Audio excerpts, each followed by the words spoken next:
Hi, this is John with the Chloe Sanctuary for Parrots and Cockatoos, and today we're going to talk about how to start working with your bird's behavior, okay? And one of the things we're going to talk about in this case is journaling. You want to keep track of the behaviors of your birds. So if your bird does something in a particular time, in a particular place, under certain conditions, you just write those down. These are what we call antecedents. They're the things, the setting environment that sets up the behavior, okay? Then you see the behavior, say the bird starts chewing on your curtains, okay? You don't want him to do that. And when your bird chews on the curtains, you want to note it down. It was, early afternoon. I had just got home from work and I let the bird out and it went over to chew on the curtains. Okay, so you want to write these things down and note them. And you want to also note how frequently they happen. If it happens 2 or 3 times a day, make a note. This happened at this time, and this time. And keep a separate note of 3 times this day, 2 times that day.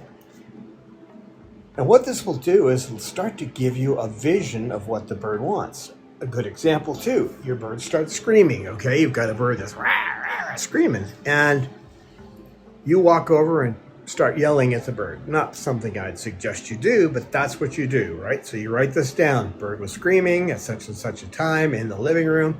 I walked over to it, I yelled at the bird, and the bird stopped screaming. Well, then if you see this is a pattern, then obviously the bird wants you to come over. So you have to find some other trigger to get them to do that. So you watch the bird, and when you see the bird getting in the cage, kind of stepping back and forth and looking at you, you walk over, okay? And what you're going to do is change the bird's behavior. When you start, when it starts screaming, you walk over. That's not a good thing. So when it starts screaming, you don't walk over. You wait till it stops, and it starts pacing, we'll go over, okay?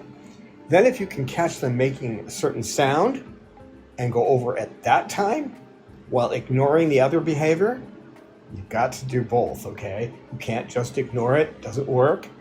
That's called extinction, and it always must be paired with something else, okay? So the bird's screaming, you ignore it, the bird starts pacing or makes a sound you like, go over. And after a while, the bird will start making that sound to call you. But you're going to have to respond. This is on your part too. If you don't respond to what that bird is doing, then you're going to end up back in the same boat. Because what will happen is when the bird sees it can't call you over that way, it'll go back to something else. So it'll start screaming or start doing something else to get your attention. So I hope this helps. And a little bit here about how to work with your birds. Keep a journal.